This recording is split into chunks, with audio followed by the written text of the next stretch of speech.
Start off with your character and tell me a little bit about the horse. Well, I am Dame Eden. I'm the First Lady of the List of Castleton. I'm a Lady Jouster here with Heroic Knights of Old, and this is my 6-year-old stallion. This is Atlas. Yep, he is still all intact. He's like riding a whole bundle of dynamite. And what breed of horse is Atlas? Atlas is an APHA registered stud. He's actually a quarter horse. His coloring is called a Soro Tobiano, and he's a big mama's boy. And how long have you been jousting? This is my 4th year. I've learned to ride a horse and joust all at the same time. So I don't get to pleasure ride much. It's here's have some metal and go hit something. That's kind of how I started doing this. And I think I came in at the end of the show. Did you guys do any sword fighting before the jousting? No, the 1 o'clock show is a game of tournament. It has ring stanchions and chop blocks and, skill sets basically to show accuracy with swords and lances. And then it has a tournament joust, which is scored by points. Broken lances, hits on the shield, hits to the head, and unhorsings. And so if you don't make it to the final round, you're out. So I got the lowest points because I didn't break a lance today.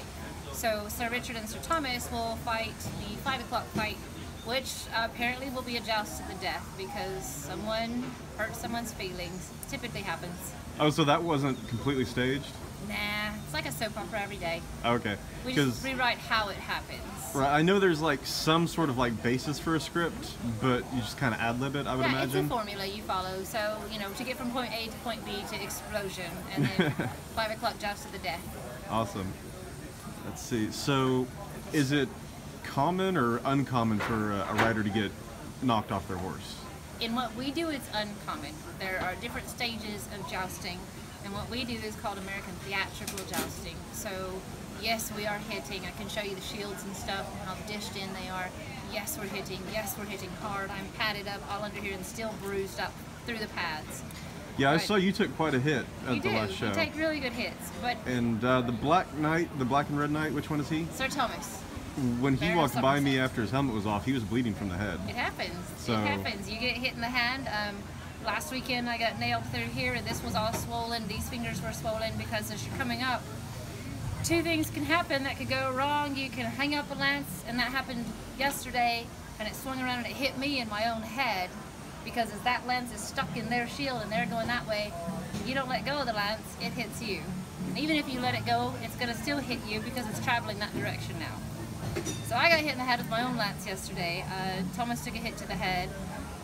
The other thing that can happen is as you're doing this, if they hit you really hard as you're coming across this way, if your hand's in the way and they stick their lance, it's going to collide with your hand on your lance. Oh, man. That happened last week. I noticed the lances weren't exactly what I was used to seeing. Like in the movies, they have the lance that gets wider at the base to where it almost covers your hand. Yeah, that's a different style of tournament. When you actually compete in tournament jousting, they will have a heavier lance like that, and that's got a hand set in it and it's got a weight. This also helps you protect your hand. So they're heavier weighted. It's for balance purpose. Those lances are designed to shatter, aren't they? Some of them are, yes. Again, it gets into the style of jousting that you're doing. They're heavy armor jousters, and they wear the shield attached to their chest plates. It's actually bolted to them, and it's got a waffle cut design in it. So it's got lance cutters that are in the shapes of squares. And what you're trying to do is you're trying to peg your lance into that square lance cutter, that waffle, and you hold on. And that's what that encrunch is for, is so that you can get that into there, and it actually uses your seat in the saddle, the speed of your horse, and the grip of that lance to push them up and off of their saddle. So it's all about dig and shove. Those lances are designed not to glance. Those are designed not to break. Again, it's the type of jousting that you're doing. Yes, Klaus? Oh, nice. I was just looking to see what was going on. Sorry, my just a short interview. My squire is looking to see what's going on. One of our squires, that is Klaus. Do you want to be in the video? Klaus, come say hello to the people. Guten Tag. How are you? Pretty good. This is Klaus. He is our foreign exchange squire from Germany. And what does a squire do? Germanic Schlees, in fact. But we mainly tend the horses and tends the knights, make sure that they are all groomed, watered, and make sure the knights are groomed and watered as well. Yeah. Very important. Yeah. Make sure And that they so have all their weapons. Yeah. your intention is to become a jouster yourself? It is, in fact, yeah. He is training to ride. He has been to our stables and has ridden Rex a few times now. And how long does it take to become a jouster? That depends completely. It's on your own pace, in that Yes. case. It depends on how many injuries you sustain in the process. I got what we call the crash course in jousting. I've never ridden a horse in my life. I learned to do this again with helmet, shield, and get on the horse and go. And my first time in the lines to take hit, I came off the back of Rex and kind of wily coyoted off the back of him and rolled into the lane and busted my front leg, the front part of my leg against the stanchion on the way down. Oh man. I rolled into the emergency room after the show because I finished the show. Well, of course, yeah. God, it hurt. I finished the show, and I get to the emergency room, and the doc's like, "Oh, that's broken." So we do X-rays and such, and find out it's not broken. I just had shattered the muscle inside it, so it's bleeding out in there. Oh man. The blood did not absorb back in. I ended up with blood poisoning, and 2 surgeries later. Oh we're back. wow. So yeah, it depends. And you still came back. I still came back, and then my first season here, I dislocated 3 floater ribs and fractured the cartilage in that side, and then my next season back, I fractured 2 ribs on this side. Oh man. So yeah, why quit? Yeah, I mean, you've already sustained the injuries. You There might as you well get go. the reward. There you go. Any joust you can live through and walk away, well, or be carried away from and live through is a good thing. As the saying goes, anything that doesn't kill me should run. Makes me stronger. True. Very good. Very good. So you want to see some weapons? Yes. Wonderful. Come with me. I know. Want to see where I keep my weapons? No, it's not that kind of show.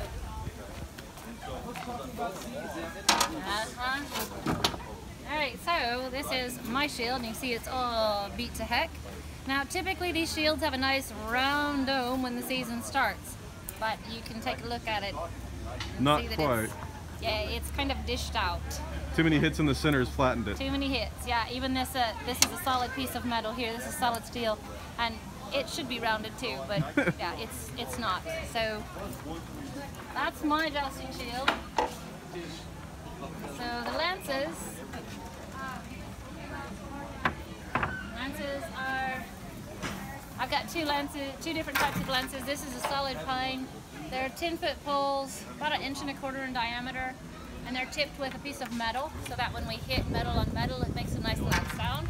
And then my other lances are smaller in diameter, and they're a lighter wood, but they're twice as hard. This is shipped in from Colorado for me. A jouster friend of mine up there, name of Dame Elizabeth, she brings me these lances, but you can see that it's chipped away a bunch of the wood. These get the crap beat out of them easily. But same thing, 10-foot piece of wood, solid all the way through, with a little metal tip attached to the end of it. So which of the lances do you prefer then?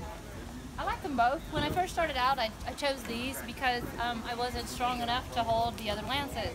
And so when you drop that lance into place, you have to be able to drop it in, hold it steady, and bring it back up without, using your balance or anything off the horse. So these were easier for me because even though they're very, very strong, it's really a light wood.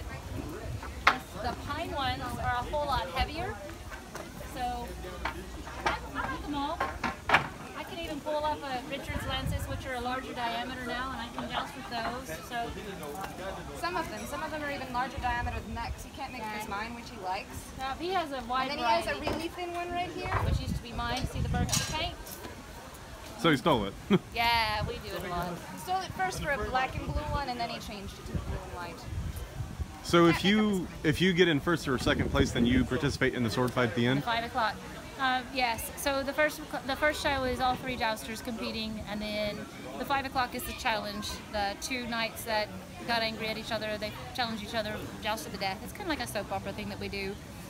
So I have fought the joust to the death since we started this run in the middle of April. And so this will be my first day off. So my body's pretty racked and tired, and I'll get to play Knight Marshal today, which means I kind of preside over it like the referee, make sure that justice is served. That's what I heard heard them calling you earlier, yeah.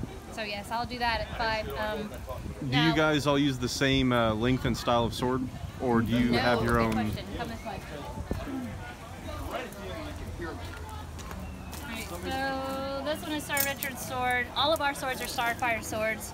That's what mine is. Yes, they're the best for stage combat. Starfire is the way to go. You look like you carry LS32. Yes. That's exactly what I fight with. I happen to have an LS32, a 31, and a 28. And so I fight with two swords. Come on in. I would actually prefer a little bit longer one, but this is perfect for a training sword. Incoming behind the scenes interview. Come on in. Welcome to Joust Camp. It's a disaster because we throw everything everywhere. So, my weapon of choice is a 3-chain flail, solid oak handle, and stainless steel tabs. You can see all the paint on them. They destroy the boys' paint jobs really well, and that's what makes me happy. And flails are really good because they get around shields pretty easy. True story. And so I have two traditional LSs. This is the 32 and the 28. So this is kindness and this is mercy. And they're just, you know, short sword on one side because I like to fight with two swords. And then I also have an LS32 with a crescent handle. Her name is Patience. You know, it's kind of uncommon actually. I don't encounter many people that sword fight professionally that Florentine. And out of those, even less with weapons that are different lengths. I like the two. We've got a variety of axes. I have a throwing axe. Richard has this axe and another two-headed axe. Thomas has a variety of weapons that he uses. We all just have little different things that we like to play with. I mean, you each find your own strong suit. I think, Thomas, you fight with a mace, do you not? Ball and chain? Ball and chain. Yes, and we use crossbows, daggers, and anything we can get our hands on, really. Nice. Soon to be, we will be fighting with fire again, I do believe. That's in the... Really? You're going to have fire in the future. performances? Yes. What kind? Real fire, like fire torch fighting. Oh, okay, torch fighting, okay. One of our other lady knights is she's learning to do everything here. She's knight marshalling right now, but she fights with a trident. Oh, wow. So yeah, everybody chooses their own weapon. That kind of speaks. So she to kind of them. goes gladiator style a little bit. Trident, does she use a net, or? I don't know. You'd have to ask her. You'd have to ask her. Because that'd be really cool. I haven't seen her fight a whole lot just yet.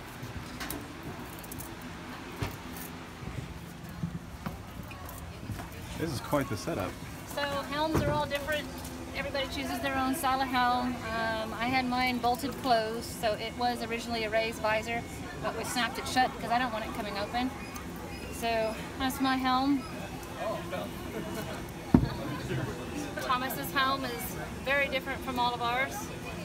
And then A lot more Richard, sharp in the nose. yep, Richard rides a bucket helm. So they're all very different. Everybody chooses their own. Again, what's comfortable for them. Awesome. Any other questions? You need to know anything else? How long have you been into like the Renaissance fair circuit? Did you start as a jouster, or did you? Actually, no, I started as a pub wench. About it? I owned a pub. I worked at the Black Boar, and then my Oh, you second own a year, pub? I owned the Italian pub, Belladonna. Really? And so I gave it to someone else and came to the joust field. I worked 1 year as Richard's squire and said, I really don't like being, you know, the underdog, the shadow, the behind the scenes, and so you either teach me how to do this or I'm going back to the pub. He asked me to marry him, he got me my own armorer, he got me a horse, and taught me to do this. So Wow. here I am. That's quite the story. It is, it's good. I'm lucky to be with a company that'll let a lady do this, because a lot of companies won't. That's actually why I wanted to interview instead of the other two, is because there's a lot of girls out there that don't think that they're allowed to do stuff like There are this, a lot of companies that don't allow girls to do which this. is ridiculous, I think. True story, and that's how Heroic Knights of Old came to be. Sir Thomas and Sir Richard both worked for another company who shall remain nameless, but the company owner would not let women fight, speak, ride, or joust on his field. Wow. He did have female squires. That was as far as it went. Wow. You can groom my horse, you can comb my hair, but you don't do anything else. Well Kind done. of a jerk.